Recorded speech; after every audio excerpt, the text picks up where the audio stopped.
whistle tune heard here, Lilly Burlero, likely served to quicken the pace of both redcoats and provincials in the weeks leading up to the first major engagement of the American Revolution, the Battle of Bunker Hill. In the previous episode, we learned of lingering speculation on both sides of the conflict about the possibility of an eventual rapprochement between the mother country and her wayward colonies in New England. In the aftermath of the battle, however, much of this speculation would wane in proportion to the dead and wounded of both camps. We pick up now where we left off last week, on the eve of the looming collision. It was nearly midnight before Colonel Prescott's engineer, Richard Gridley, atop Breed's Hill, had fairly traced his redoubt, a rough square some 40 yards to a side. With one corner pointing towards Copp's Hill in Boston, and its opposite toward Bunker Hill in its rear, the fort's design would present strong fronts both down the grassy slope toward Moulton's Point and southward toward Charlestown. The Charlestown face would be further strengthened by a V-shaped redan in its center. As the clocks of Boston counted 12, Prescott's 1,000 men hefted pick and shovel and made the stony soil of New England fly. If they needed any encouragement, there was plenty to be had courtesy of the British Navy, which was in position to open fire on the Americans the moment they were discovered. Riding their mooring chains on the Charles were His Majesty's ships Lively, Falcon, Symmetry, and Glasgow, mounting nearly 80 guns in all, with the ponderous 68-gun Somerset at anchor nearby off Hancock's Wharf. But whatever these colonials did not know about soldiering, and that was a very great deal, they knew all there was to know about ditching a meadow. As a comrade posted in Cambridge later wrote, work was carried on with the utmost vigor all night. And it was well they did, for the summer solstice was less than a week off, and sunrise came early, 4:35 on that 17th of June. In fact, it was only a half-hour off when a lookout aboard the Lively caught sight of the works on Breed's Hill, already as high as a man's head. Without waiting for orders from the fleet, the captain swung her broadside in the channel, and 10 of her 20 guns opened the battle for possession of Colonel Gridley's fort. For the raw troops inside its walls, there was sudden sound and fury, but no immediate damage. And then, almost as suddenly as the storm had broken, there was silence again. Admiral Samuel Graves, awakened by the broadside, had sent a boat across the bay to order the Lively to cease fire. In this lull, Prescott, seeing in the first light of day how exposed both of the fort's flanks were, set his men to digging once more, now on a line of breastworks stretching eastward 50 or 60 yards toward the Mystic. It wasn't much in the way of cover, but it was all that could be done for the moment. As for the approach from the village, he would have to trust to the lone company posted there. General Gage, meanwhile, had been quick to countermand the admiral, ordering the guns on every ship in the harbor to bear on Breed's Hill, with those on Boston's Copp's Hill thrown in the mix for good measure. Looking through his spyglass from the steeple of Christ Church, however, Gage could see that his bombardment was more sound than fury at this point, since the ships could not elevate their guns enough to bear effectively on the hill. Secondly, it was clear that the Americans were still digging like colliers. In fact, the American command counted only one casualty in the first hours of the contest. About 8 o'clock, one Asa Pollard, a Billerica man from Bridges' regiment, had his head torn off by a cannonball. Prescott, spattered with blood and brains, gave a blunt command: bury the man and continue entrenching. Pollard had lost his head, and that was that. Prescott would now see if his comrades would lose their nerve. Under fire for the first time, and increasingly aware of their predicament, most were understandably shaken. All were hungry, thirsty, and ragged with a long night's labor. One among them, Peter Brown, later admitted that he and his fellows in the ranks then believed that they were brought there to be all slain, and that the treachery, oversight, or presumption in the conduct of their officers were as much the cause of their peril as the British guns. Some men chose discretion over valor and slipped away. Most, seeing Prescott calmly climb the parapet and direct the work, remained. From Christ Church, Gage could also see the American officer on the parapet. By Gage's side was Abijah Willard, a Boston loyalist, and as it happened, Prescott's own brother-in-law. With Gage's glass, he identified Prescott for the general. "Will he fight?" Gage wanted to know. "I cannot answer for his men," Willard replied, "but Prescott will fight you to the gates of hell." Gage had in fact been aware of the American presence in Charlestown since well before daylight. Sir Henry Clinton, who had been up all night, learned of the rebel spade work on Breed's Hill and informed Gage of it. With this information, he also urged Gage to take immediate action with a landing in 2 divisions at daybreak. Gage, however, perhaps reluctant to act without a fuller sense of American strength and intentions, chose to wait until the full light of day showed him more clearly what he was up against. Now, having seen with his own eyes Prescott on the walls of the Breed's Hill redoubt, apparently quite careless of British cannon fire, Gage called his triumvirate, Howe, Clinton, and Burgoyne, together at his headquarters to draft a plan to dislodge him. Clinton was as urgent for action now as he had been a few hours earlier, and put a perfectly sound plan on the table. The rebel work, as he later wrote, was clearly incomplete, no flanks, neither picketed, palisaded, or ditched. Bring Admiral Graves' floating batteries up to control the neck of the peninsula, he argued, and land strong forces both above and below the redoubt. With naval guns cutting off either the reinforcement or the retreat of the Americans, the regulars would simply overwhelm the rabble between the pincers of 2 powerful forces. When Clinton later came to high command himself, he would prove habitually indecisive, but on this day his instinct was to act with all dispatch. But today, of course, the decision was not his to make. As Gage turned Clinton's recommendation over in his mind, General Howe weighed in with his view. Like Clinton, he focused on the very real vulnerability of the rebel position. Breed's Hill, he observed, was open and of easy ascent, and in short, would be easily carried by frontal assault after a landing on the Charlestown shore. 2 factors, one strategic and one psychological, no doubt figured in Howe's argument. The strategic consideration was conventional military wisdom: never interpose a part of one's own force between 2 enemy forces. At least on the map, Clinton's proposed landing above Breed's would put that force between Americans on the hill and others in unknown strength on the mainland. It was possible that a part of Gage's army could be surrounded even as it attempted to surround the enemy. The other factor was the continuing conviction on the part of the British that the Americans simply could not bear the full weight of British arms. They were, as one Briton put it, the poorest, mean-spirited scoundrels that ever surely pretended to the dignity of rebellion. Nor had the clash on Battle Road really changed the British mind about the fighting spirit of Americans. Ironically, it had in its way confirmed it, for at no time during that long day did the Americans show themselves willing to close with the regulars for a stand-up fight.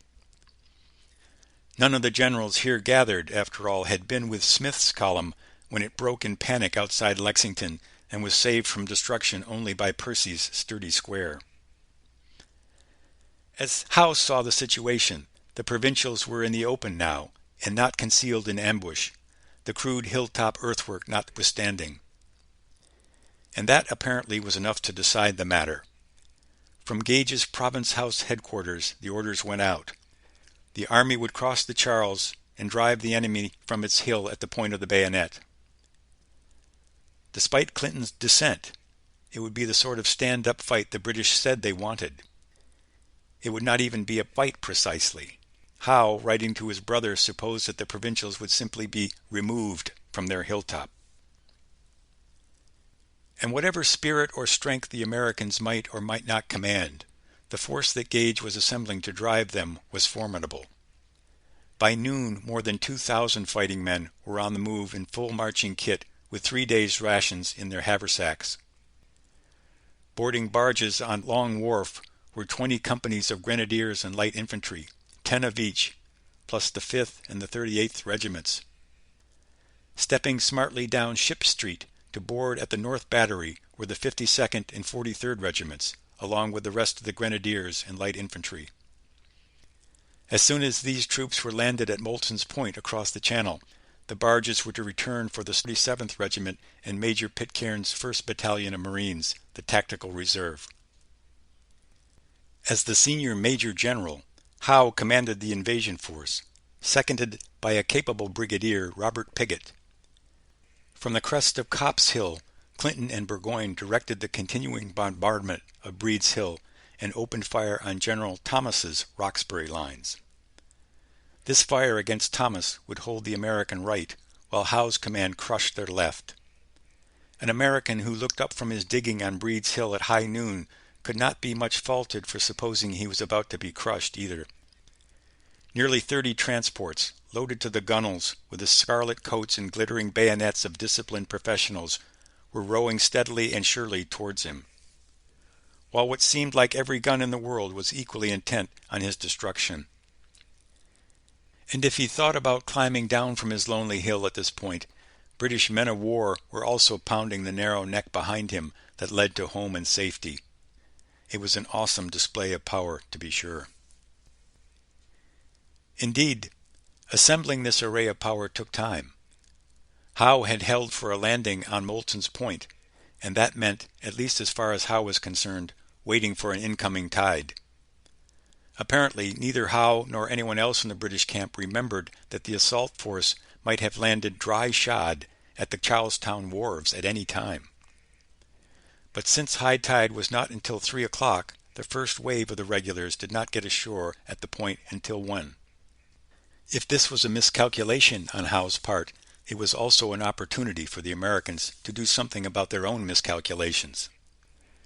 As the British gunboats maneuvered closer to the American position and intensified their fire, Prescott was obliged to admit that he would need help to hold his hill. About mid-morning, therefore, he told Major John Brooks to take an artillery horse and ride to General Ward in Cambridge for reinforcement. Young Brooks would survive the imminent battle and many more to become governor of the state of Massachusetts in 1816. Unfortunately for Brooks just now, though, the artillerymen had urgent need of that horseflesh. Under the command of Colonel Gridley's younger son, Samuel, they had fired a few shots vaguely in the direction of Copp's Hill and were even now using those horses to beat a hasty retreat from Breed's Hill. This was about all the action Gridley's offspring would see this day. Scarborough, the elder son, never even crossed to Charlestown in the first place. So on to Cambridge went Brooks on Shank's mare, afoot, only to meet on the road Israel Putnam making his second ride to Charlestown that morning. Old Put was coming from Cambridge, where he had already persuaded Ward to send part of John Stark's New Hampshire regiment down from Medford to Prescott's support. And Brooks was hard on his heels with a request for more. These were only two of the countless urgent demands and conflicting advice pressed on Ward this day. With his gallstones acting up in addition to his manifold other troubles, Ward was wrestling with this fundamental problem: how to hold a hill in Charlestown that he didn't want to fight for in the first place, without losing his army entire right here in Cambridge. Even Putnam, who had been on the scene in Charlestown, wasn't sure the main British effort would be there. Indeed, there was no compelling reason for Ward to think the gunfire there was not a feint to cover a drive in force over Boston Neck. With no clear sense of what was unfolding in Charlestown, and no staff or command system in any case, Ward in the end chose what he believed to be prudence. As the day wore on, he would eventually order 9 Massachusetts regiments and 2 New Hampshire outfits to Prescott's relief. In the prevailing confusion, however, none of these would reach the field entirely in one piece, and 4 Massachusetts regiments would never have a hand in the fight at all. Still worried about what might fall on his right, Ward ordered Putnam's own regiment to march away from Charlestown to Fort No. 1 just below Cambridge. Should Thomas be overrun in Roxbury, these men would at least be in a position to contest the crossing of the Charles from that quarter. If this was prudence, it was the prudence of half measures, which are sometimes most imprudent. As one witness wrote to Sam Adams after the battle, the plain fact was that there never was less command and more confusion than in the American camp. No one appeared to have any but Colonel Prescott. And as pressing and vexing as Prescott's problem was, it was in its way simpler than Ward's. Prescott would have to make his fight here and now with the men he had, plus the bits and pieces of reinforcements that Ward was sending. And that depended on whether he could manage to keep them from leaving the field in a mob, and not by twos and threes and squads, as some had already done. The command system of the British Army, meanwhile, was by long discipline sure and responsive. Once ashore on the peninsula with the second wave, though, its field commander, Sir William Howe, was not immediately certain exactly what he wanted to do with this gathering host. The regulars had begun disembarking about 1, and not long after, Howe had them formed up in line of battle, apparently intending an immediate assault. Then, seeing from Morton's Hill the rebel works in progress, Howe paused to study them. The troops on hand he ordered to break ranks and eat their midday meal. While they ate, reinforcements, the 1st Marines and the 47th Foot, would be landed between Moulton's Point and the village. But if this was prudence on Howe's part, it was once more an opportunity for the Americans. As both Howe and Prescott could clearly see, the American left was acutely vulnerable. Prescott's breastwork now ran from the corner of the redoubt northeast into boggy ground 100 yards away, just short of the road that led to Bunker Hill in the rear. There remained, however, 300 yards of open country between that point and the Mystic shore. Accordingly, Prescott sent Thomas Knowlton with his 200 Connecticut men to extend the line in that direction. Knowlton, improvising like every other American that day, now took up a line that Prescott may not have actually intended. Parallel to, but 200 yards behind the original breastwork, Knowlton found, as one of his junior officers later wrote, a fence half of stone and 2 rails of wood. Here nature had formed something of a breastwork, or else there had been a ditch many years agone. From another fence nearby, Knowlton's men fetched additional rails, and with stones, brushwood, hay, and any other rubbish that came to hand, they threw up another 200 yards of breastwork, running nearly but not quite to the bluff above the Mystic shore. Old Israel Putnam had seen as much fighting as any man on the American side of Breed's Hill. Americans, he believed, are not afraid of their heads, though very much afraid of their legs. If you cover these, they will fight forever. Under cover of these flimsy works, old Put's conviction was about to be tested. 2 crucial holes remained in the American left. One was the gap between the end of Prescott's breastwork and the beginning of Knowlton's rail fence 200 yards to the rear. Who actually thought to defend this ground will never be known from this distance, but someone, quite probably old Gridley, got men busy with the spade once more. Here they dug a series of 3 arrow-shaped flèches, one behind the other, facing the Mystic and fronting the road to Bunker Hill. The other gap ran from Knowlton's leftmost man to the water's edge. Though Prescott could not know it, the men to fill this gap were even now tramping down the road from Medford. These were stubborn and self-reliant New Hampshiremen. Colonel James Reed's outfit and the rest of Stark's regiment, with the old Indian fighter himself in the lead. But what Stark saw when he reached Charlestown Neck was not a happy sight. Admiral Graves had swung 2 floating batteries around just south of the neck, and with HMS Symmetry now anchored south of the village, British guns were giving the narrow passage into the peninsula a fearful pounding. 2 of the Massachusetts regiments Ward had already called on were still on the mainland, unwilling to cross that fire. Stark, however, was undeterred and crossed with the whole body of his New Hampshire men. Once across the neck, Stark encountered more confusion on Bunker Hill, where Putnam was trying to sort out a milling mob, and marched on smartly to Breed's Hill. This they reached precisely in time to file off to the left and extend Knowlton's rail fence to the Mystic Bluff. 8 feet or so below the bluff was a narrow strip of beach. Here Stark had his men throw up a stone wall and posted them behind it 3 deep.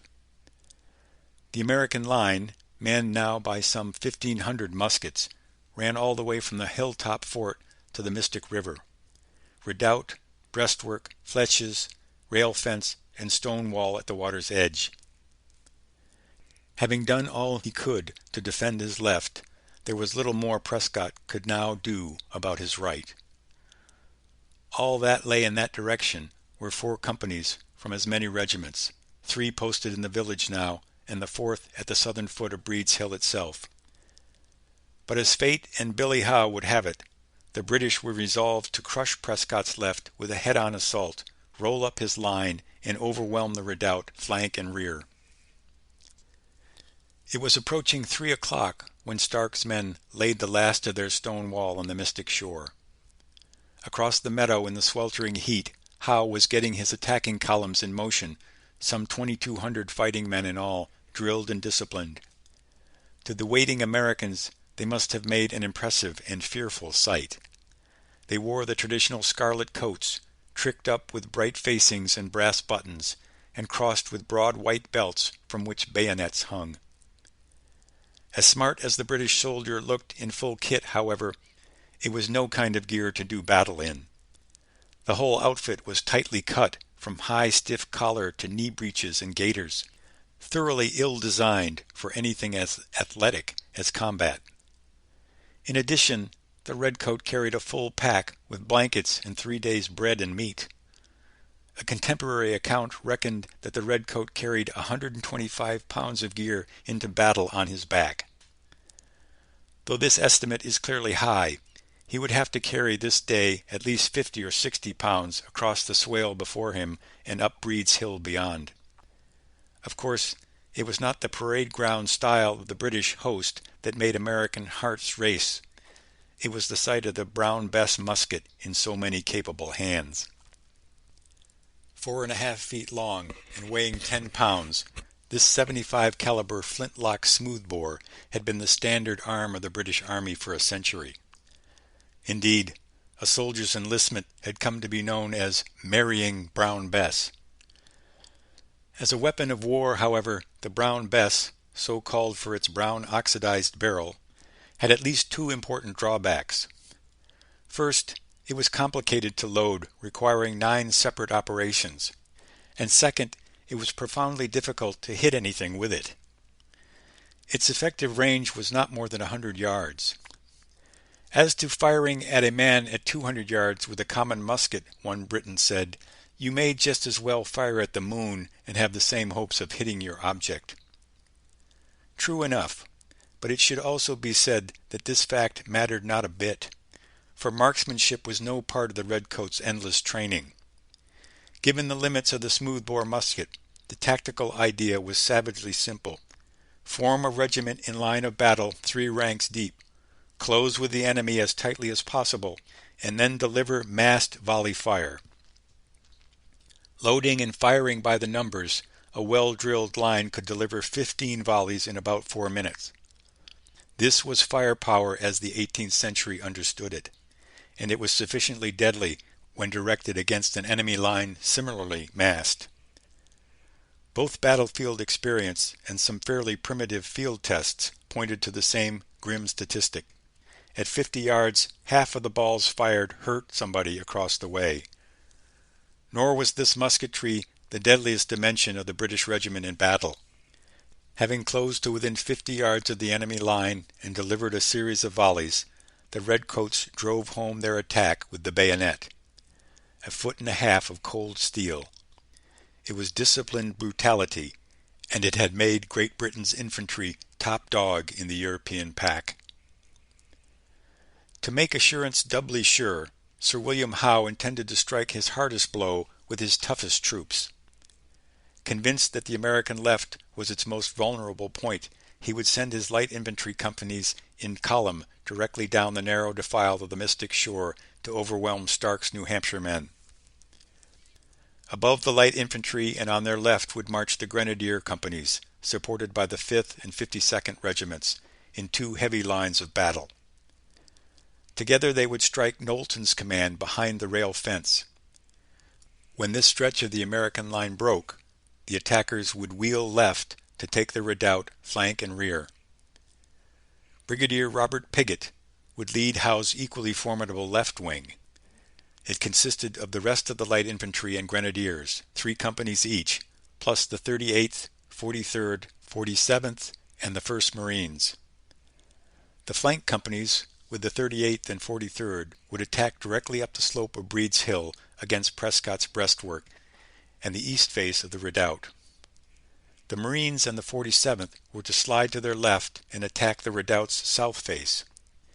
If all went well on the British right, however, Piggott's command would have to do little more than hold the rebels on their front. Still, Howe would take no unnecessary risks with his left wing. When the Marines stepped off toward Breed's, they would be exposed to musketry from Charlestown on their own left. Indeed, rebels posted there had been banging away from that quarter for some time now, though they had not done much damage thus far. And they would do no damage at all as far as Billy Howe was concerned.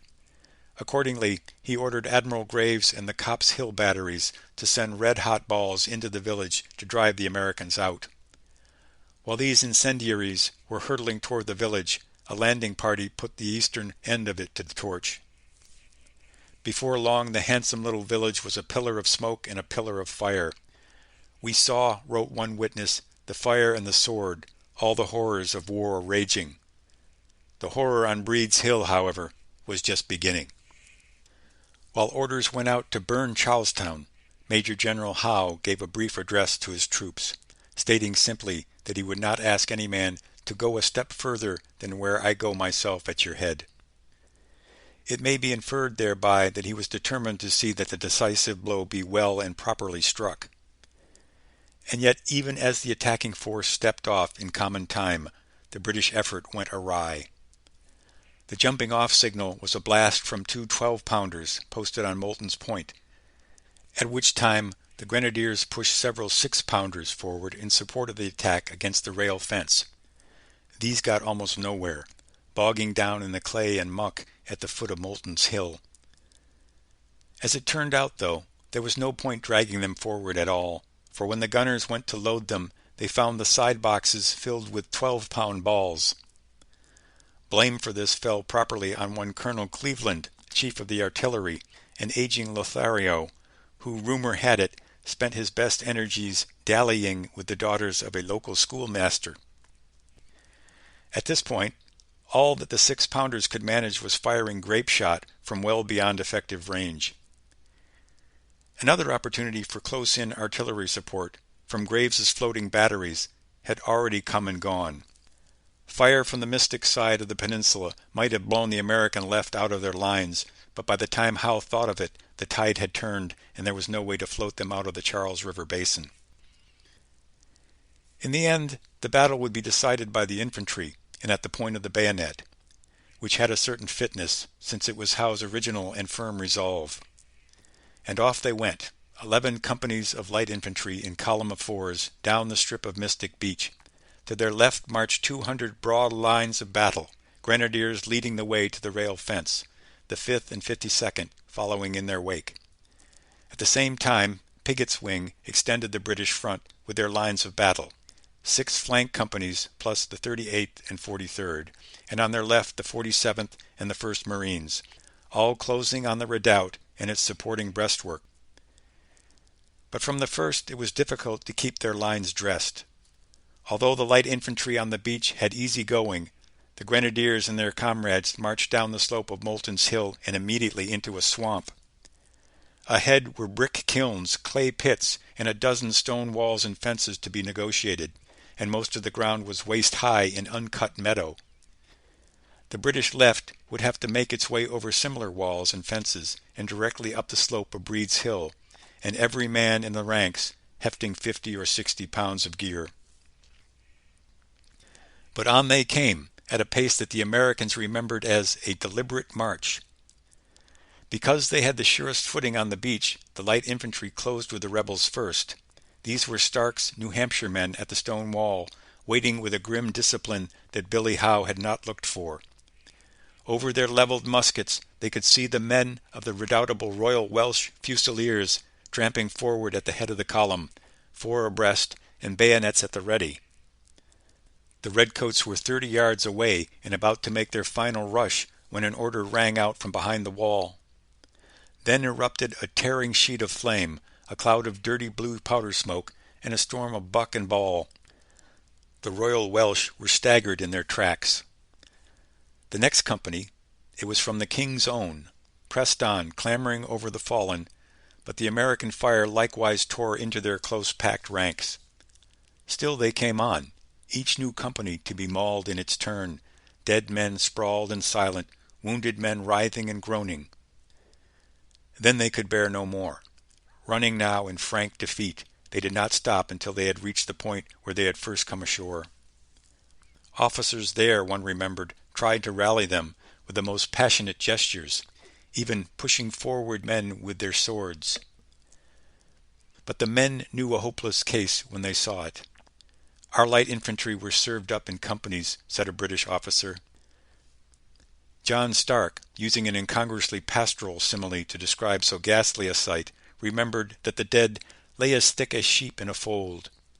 The maimed and the crippled were making their way off the bloody beach as best they could. In the rank meadow above the beach, the grenadiers were closing with the rebels at the rail fence. About the same time they were climbing over the final barrier, they could hear, but not see, the ripping of musketry being poured into the light infantry off to their right.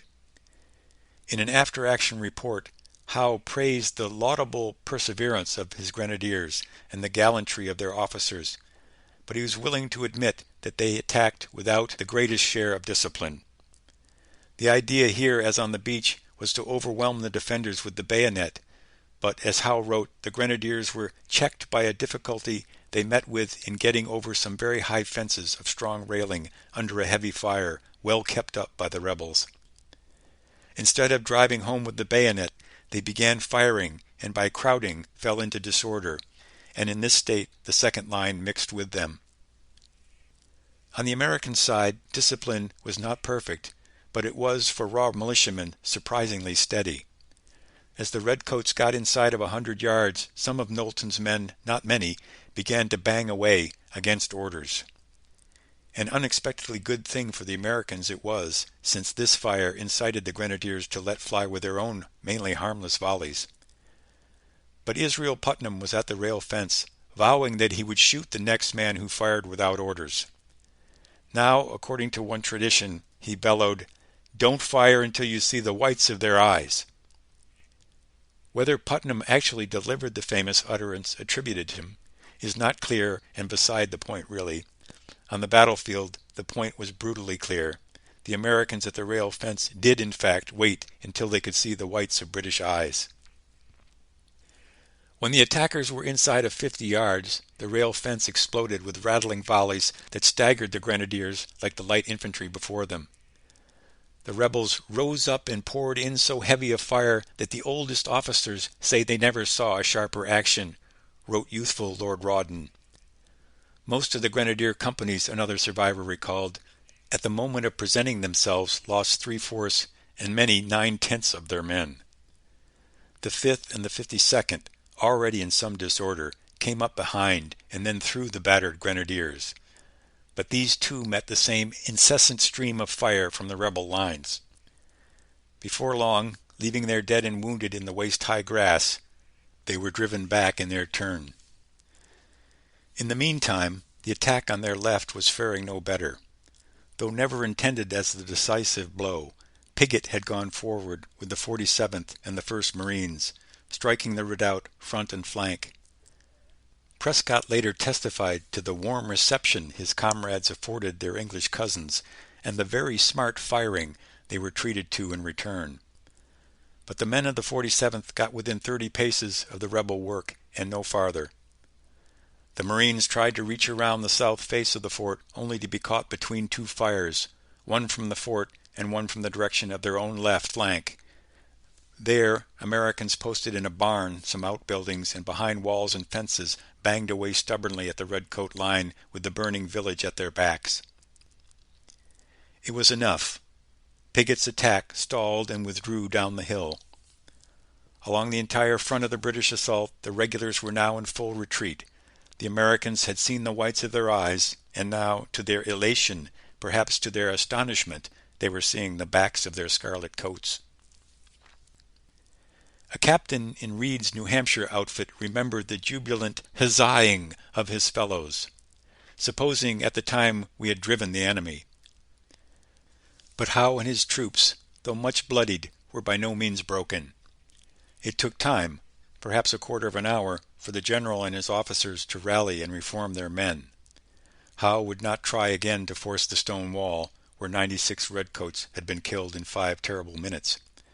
But the surviving light infantry and the grenadiers would drive once more for the rail fence, supported as before by the 5th and the 52nd. Although tough little Robert Piggott had hit a hard place on his front, he would have to do more this go-around and carry the redoubt regardless of what his comrades on his right might accomplish. And off they went, still in full kit, at the same deliberate march. The Americans, however, waited just as deliberately.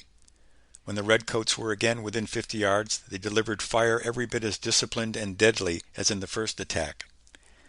The Americans had also managed at last to get some cannon forward on their left, and these field pieces added their roar to the rattle of the muskets.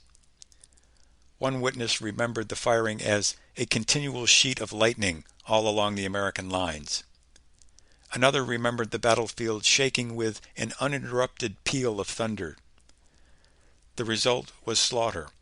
As one survivor recalled, in the flank companies some had only 8 or 9 men, some only 3, 4, and 5. On the left, Piggott was staggered and actually retreated. Our men were not driven back, according to one eyewitness. They actually retreated by orders. Others, it should be said, did not wait for orders. Having borne about as much as flesh and blood can bear, they broke and ran all the way back to the Charles River shore. Looking over the wreckage of his magnificent array, Sir William Howe later confessed, "There was a moment I never felt before." The scarlet rows of dead and wounded within a stone's throw of the rebel works showed him the price of his repulse. Now defeat and disaster stared him plainly in the face. While musket balls whined all around General Howe, and every one of his aides would be shot this day, General John Burgoyne had been watching the desperate fighting from the crest of Copp's Hill. Before him was surely a spectacle that invited his rhetorical extravagance, and it is worth quoting at some length. And now ensued one of the greatest scenes of war that can be conceived. If we look to the height, Howe's corps ascending the hill in the face of entrenchments, and in a very disadvantageous ground, was much engaged. To the left, the enemy pouring in fresh troops by the thousands over the land, and in the arm of the sea our ships and floating batteries cannonading them. Straight before us a large and noble town in one great blaze. The church steeples, being timber, were great pyramids of fire above the rest. The enemy all in anxious suspense. The roar of cannon, mortars, and musketry, the crash of churches, ships upon the stocks, and whole streets falling together to fill the ear. The storm of the redoubts to fill the eye. And the reflection that a defeat, perhaps, was a final loss to the British Empire in America, to fill the mind, made the whole picture a complication of horror and importance beyond anything that came to my lot to be witness to. Though Burgoyne was much mistaken about the thousands of American reinforcements coming forward, he could hardly have put more vividly both the violence of the scene and the gravity of the decision that Howe was now compelled to make. To attack again was unthinkable. His losses thus far were crippling.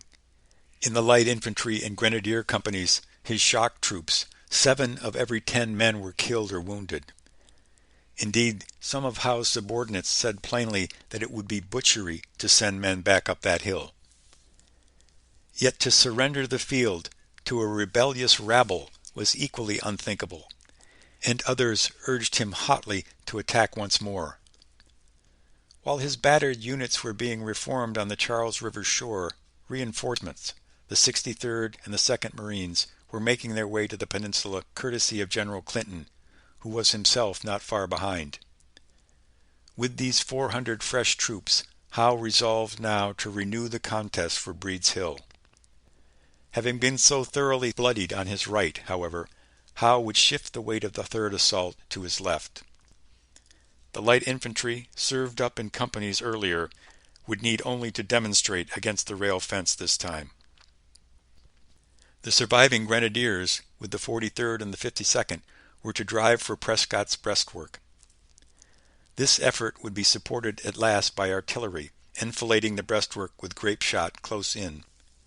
The 38th and the 5th Howe would likewise shift to the left, the 38th aiming for the left corner of the breastwork and the 5th for the south face of the redoubt.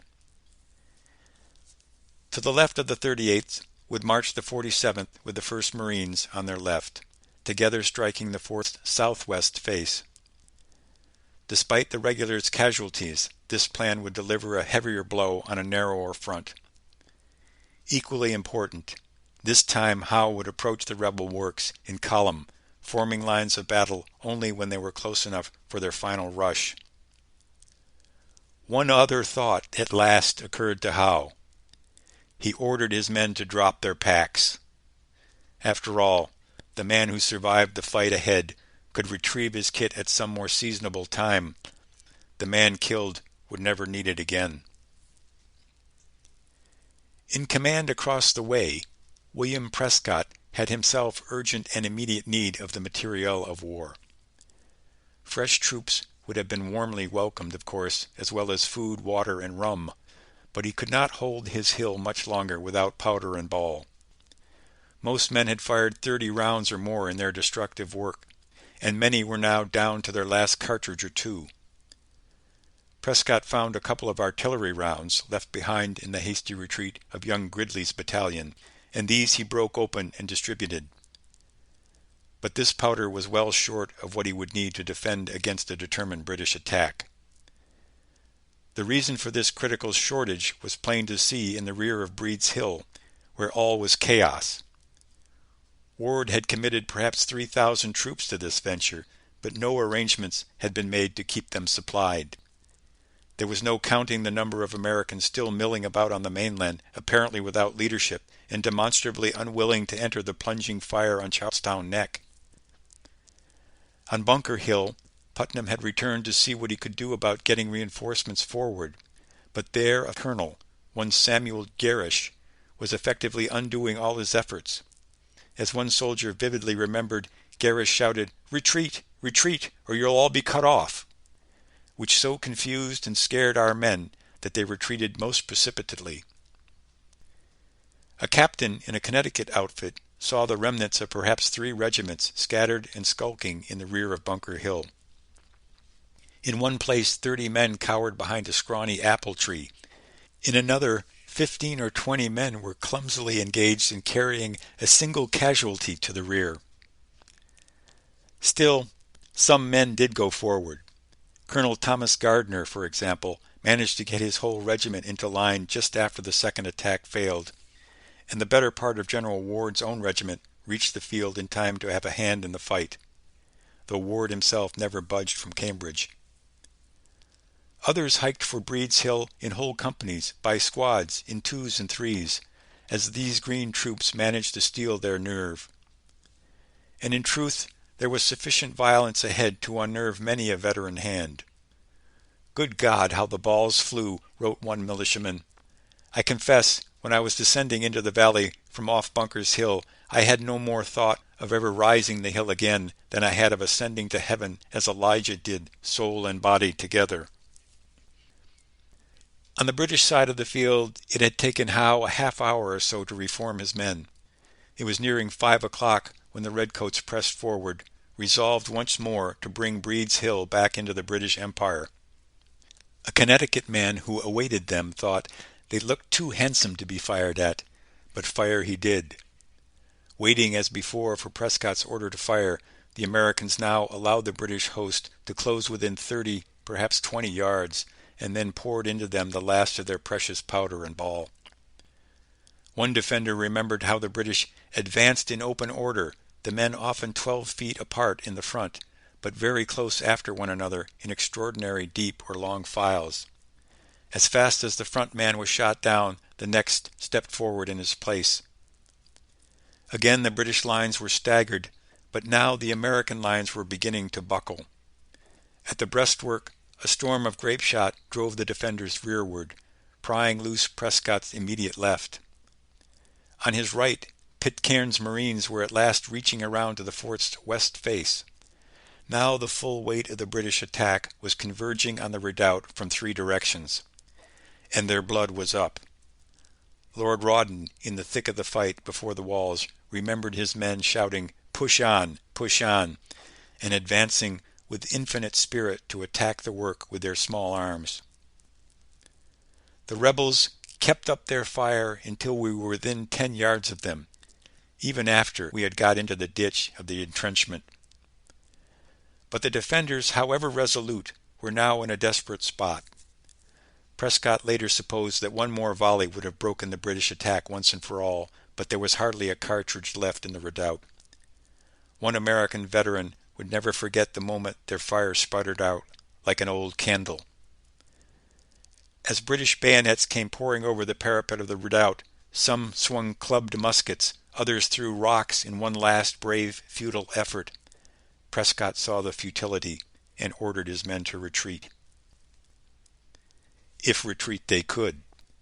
For the redoubt now was a scene of confused and savage fury. The regulars, wild with rage in the murky powder smoke, closed with their tormentors at last. Clambering over the parapet and surging through the narrow rear passage, they drove at the defenders with bayonets and slashed with swords. There was little shooting now. The defenders had nothing to shoot with. The attackers could not fire for fear of hitting their comrades in the heaving mass of struggling men. There may have been but 30 Americans left, but these, one regular said, fought more like devils than men. Prescott himself fought his way out through the rear exit at the point of his sword. Others likewise fought their way out or slipped over the redoubt's walls to join the retreat. One who did not make it out was Dr. Joseph Warren, the man Lord Rawdon reckoned the greatest incendiary in all America. He is supposed to have said that he had no dearer wish than to die up to his knees in British blood. This day fulfilled that grim wish as he was struck down with a ball behind his ear. Despite the chaos of this final collapse, the defenders were not routed. The retreat was no flight, even John Burgoyne admitted. It was covered with bravery and even military skill. For the survivors from the breastwork and the defenders of the rail fence had not left the field. They were even now forming up on the right flank of the British pursuit and pouring the last of their powder and ball into the redcoats. They kept up a sharp, running fight from one stone wall to the next, dragging their wounded with them and falling back on the unfinished works of Bunker Hill. On the British left, a handful of uncommonly stubborn defenders still banged away from the burning wreck of Charlestown and from walls and fences nearby. In the end, it was just enough to blunt the edge of the British pursuit. On the crest of Bunker Hill, Putnam tried to rally a defense, bellowing and begging, "In God's name, form and give them one more shot." But the Americans were used up and fought out. Many had marched at 9 o'clock the night before and struggled since without food, water, or rest. 3 times they had looked the redcoats in the whites of their eyes. By 5 o'clock or a little after, the last Americans streamed back across the neck and off the peninsula, hurried along by the big guns of the British fleet. Once in possession of the peninsula, Sir Henry Clinton urged Howe to make an immediate pursuit of the retreating rebels. Clinton had come over with the reinforcements and had helped Piggott lead the final attack on the left. Now, seeing the undeniable disorder in the American camp, he wanted to press on to Cambridge, just 2 miles away. But the Americans, despite being driven from both Breed's and Bunker Hill, were already digging in on the slopes of Winter Hill, which fronted Charlestown Neck from the mainland side. As much to the point, the redcoats, like their American antagonists, were themselves fought out. 3 times they had climbed that slope, and it had been a holocaust. As Howe later reported to Gage, his men were too much harassed and fatigued to give much attention to the pursuit of the rebels. Indeed, to Howe, sweat-soaked and blood-spattered, the idea of disputing the possession of one more New England hill must have seemed above and beyond the call of duty. He would have to be satisfied to hold this field and begin the grim work of caring for his wounded and taking off his dead. Nor could Howe know that at least one American wanted to take the fight to him this very night. Once he had made his way off the peninsula, William Prescott galloped on to Ward's Cambridge headquarters. Upbraiding Ward for his lack of support in the struggle for Charlestown, Prescott argued for 1,500 fresh troops to drive the exhausted redcoats back to Boston. As far as Ward was concerned, however, his cause had been fortunate to avoid a disaster. He would risk no more. In the end, both sides would rest on their arms before they turned to bloodletting once more. And a very great deal of blood had been let this 17th day of June. In fact, it had been the bloodiest day in the annals of North American warfare. The British victory, if victory it was, had cost the regulars more than 1,000 casualties, 226 killed in action and 828 wounded, nearly half of those who had borne the full weight of the battle. This loss was proportionately heavier in the officer corps. The Americans had deliberately directed their fire against officers, and it had been effective, killing 19 and wounding another 70. Among the casualties was Major John Pitcairn, who had once imagined that one smart action would put an end to rebellion in New England. In this struggle to determine what liberty would mean in America, Pitcairn had been shot by a free black man, one Salem Prince. Though the Committee of Safety forbade the enlistment of slaves, several free blacks fought at Bunker Hill. Pitcairn had been carried from the field by his son, only to die soon after in Boston. Colonel James Abercrombie was likewise carried to Boston to die within the week. He had reached America in April with the first of the reinforcements and had been most vocal in his contempt for the fighting spirit of the provincials. The Americans in the redoubt were only too pleased to answer insult with injury and shot him down as he approached its walls. Seeing Abercrombie fall, they shouted above the din of battle, "Colonel Abercrombie, are the Yankees cowards now?" Indeed, one point British casualties amply demonstrated was that the Yankees, however raw or badly led, were not cowards. General Gage, in his report to Lord Barrington, Secretary of State for War, was emphatic on this point. "These people show a spirit against us they never showed against the French." That spirit had its price. American losses are harder to reckon given the confusion in their camp, but 140 killed, 271 wounded, and 30 captured must be a very close estimate. Most of these certainly suffered in the final collapse and retreat from the peninsula. Among the fallen was one who could hardly be replaced, it seemed then, for no patriot leader had shown greater promise than Dr. Warren. While Americans mourned and liberty wept, in the words of Abigail Adams, Warren found an ungentle grave on Breed's Hill.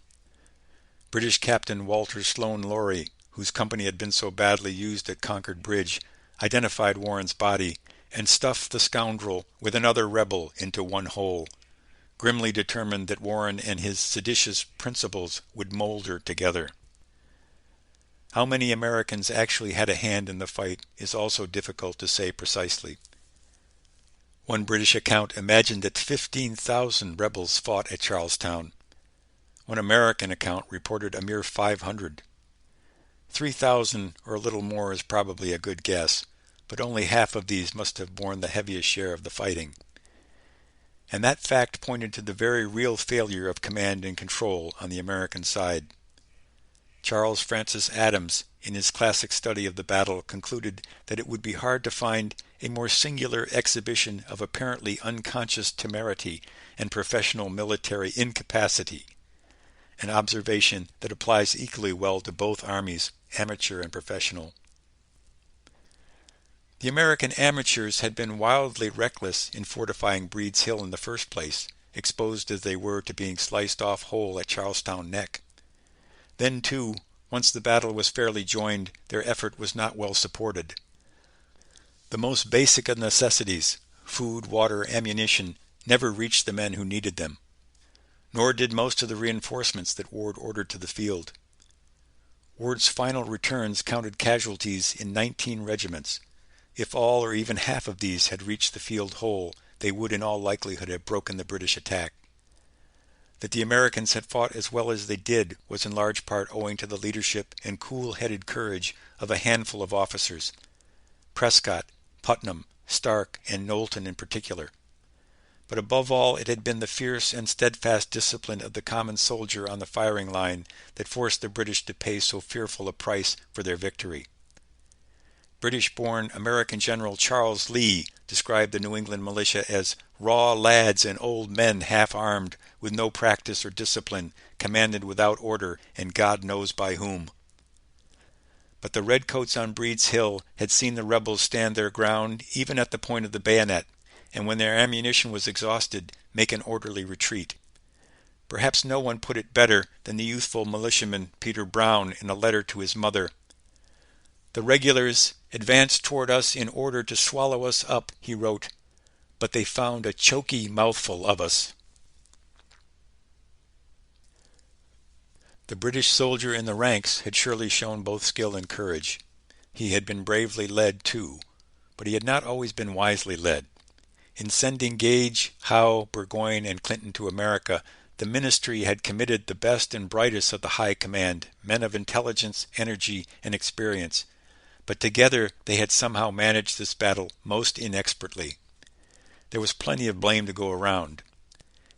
Gage would not have had to fight for the high ground of Charlestown at all if he had not freely surrendered it in the first place. Montresor had built a redan on Bunker Hill the night the redcoat column staggered home from Concord. There was no reason not to dig in then and there and hold the place. Then, when the rebels were discovered in their works on Breed's Hill, Henry Clinton had urged landing immediately in their rear with the full power of the fleet in support. Here it should be noted that Admiral Graves had been precious little help. British ships on the Mystic River, utterly unopposed, might well have been immediately decisive, but the admiral had not even taken the initiative to sound the channel. In retrospect, Clinton had precisely the right idea, but Howe argued against it, and Gage confirmed him.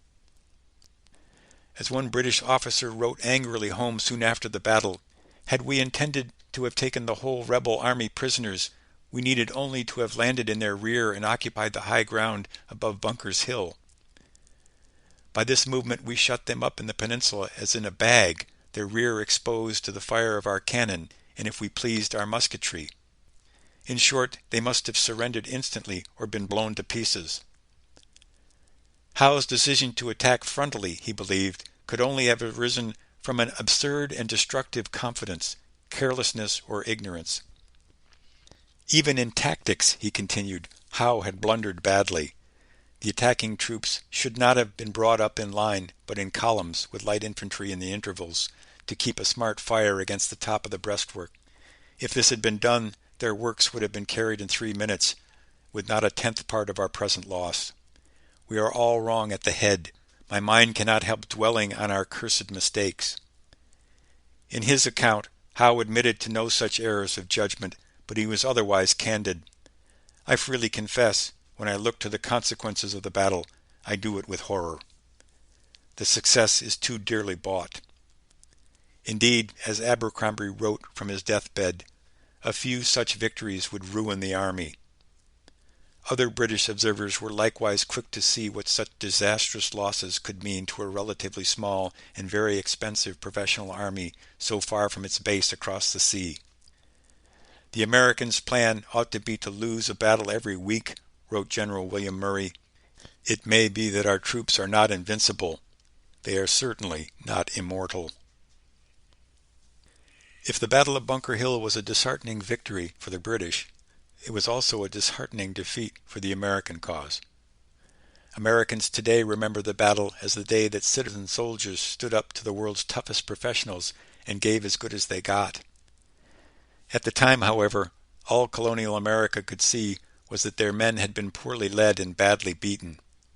It took time to see how crippling a blow they had struck even in defeat. Furthermore, the battle gave Americans time, precious time, to raise and train a proper army to carry on the struggle for their liberty. In Philadelphia, Congress had already moved to adopt the New England Army and to enlist and organize the Continental Line. To command the forces of the United Provinces, they called on the tall Virginian planter, George Washington, who would ride for Boston within the week. For the moment, the high ground in Charlestown had been lost. The British Lion, though, was still at bay and licking his wounds. Young Nathanael Greene saw more clearly than most Americans what had been accomplished on the bloody slopes of Breed's Hill. He wrote, "I wish we could sell them another hill at the same price."